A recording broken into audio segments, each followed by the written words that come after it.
Tiffany windows. Online at petersburgpreservationtaskforce.com. Our theme music is composed by B.J. Liederman. Our sound engineer is Robert Richards. This program is produced at the University of Richmond in cooperation with WCVE Public Radio. Transcripts, podcast, audio, and video are available at amomentintime.com.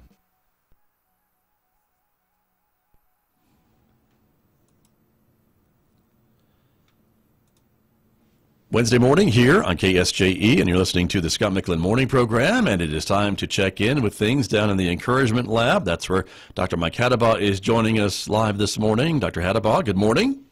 Morning. And again, for our viewers who are watching on Facebook and YouTube, they can see Dr. Hadabaugh taking off his goggles because, be careful now, from the Encouragement Lab. Nothing's going to boil over, right? You're okay, taking off your goggles. Yeah, I got the burners, the Bunsen burners are off. Well, I hadn't said Bunsen burner in a long time. That's a fun thing to say. Yeah, there you are. There you go. So today we're talking about our goals and dreams, right? Yeah, your dream is too small. My dream is too small. Oh, yeah, Scott. So's mine. We all... Okay.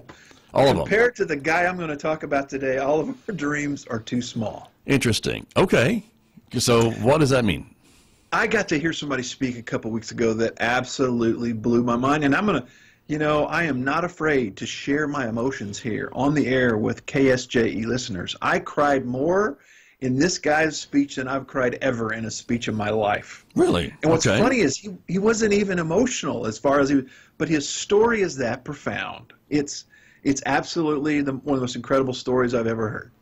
Interesting. Okay. Well, tell us more now. I'm intrigued. Right? I imagine the viewers and listeners are intrigued.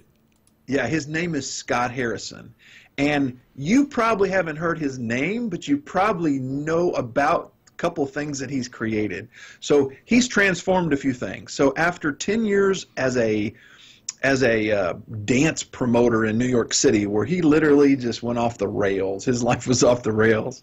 He finally decided to set it right. And I'm giving the really brief, short version. Right. Okay. But this guy, obviously this guy he's an all-out kind of guy, full-out guy. He decided, there's 890 million people in the world without clean water.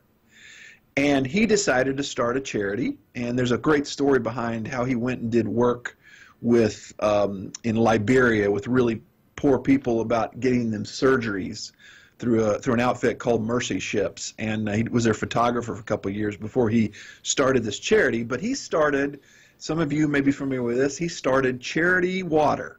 Okay. Have you heard of Charity Water? Well, I'm trying to think. I think I have. Yeah. Yeah. Well, let me tell you what. One of the things he invented along the way was, for his birthday, he went on Facebook and said, instead of giving me a birthday gift, why don't you give to Charity Water?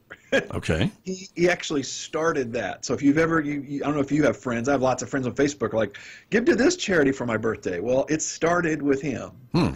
And so there are 880 million people around the world, and in the last 10 years, he's been doing some profound work, and he's now, he's already reached 1.5% of them. I mean, think about that. Wow. That's pretty amazing, of 880 million. Right. So because of his work. But this guy, like I said, if you listen to him, you just realize, oh my goodness, my dream is too small.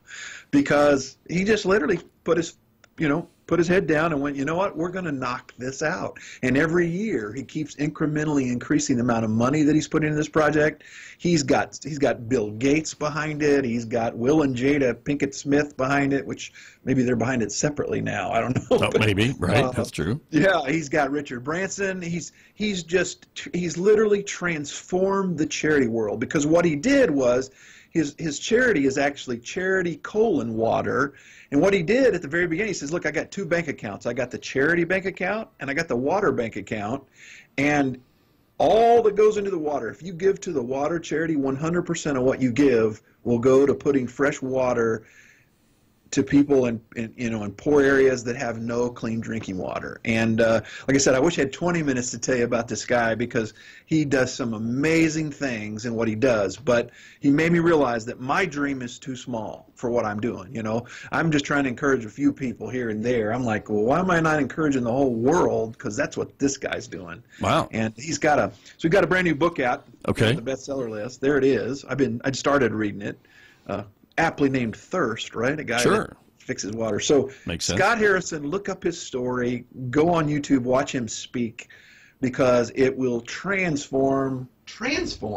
At least it did mine anyway. I was blown away by him. And I don't often plug people or plug books, but this guy, one of the things I love what he said early on is he said, you know what? One of the reasons why I chose water was it's not controversial. He said, look, if you're an atheist, agnostic, Muslim, Christian, Buddhist, whatever, you want everybody in the world to have clean water. Good point. And he said, I've never given a speech and walked off the stage and someone went, oh, man, you need to quit talking, man. That's just, I'm against what you're for. Right. Everybody's for what he's doing. And guess what? Is anybody against encouragement? Should I quit being encouraging? I don't think so. I hope you don't. Don't ever do that. So. And, you're doing the same thing there. Should anybody be against what you're trying to do there at KSJE? It's all positive. It's all information-based, right? We would hope so. That's true. So yeah. Good So guess what? Find what you're called to do out there. And you know what? If you're called to do something controversial, then go for it. But realize that you're dreaming too small. Because if this guy can rattle the cages all around the world as much as he has, then you and I can too. So Scott Harrison. Okay. Very good. Dr. Hadabot, thank you so much. And I'm getting a vision of encouragement lab franchises coast to coast. Oh, let's build them. Yeah. What do you think? Yeah. Right? Just like the Golden Archers. Yeah. Mine's a little beaker, got the little bubbling water coming out. Right. Yeah. Okay. I'm there with you. Okay. Thank you. Thank you so much. That is Dr. Mike Hadabot from the Encouragement Lab. He's with us every Wednesday right here on KSJE, Farmington, New Mexico.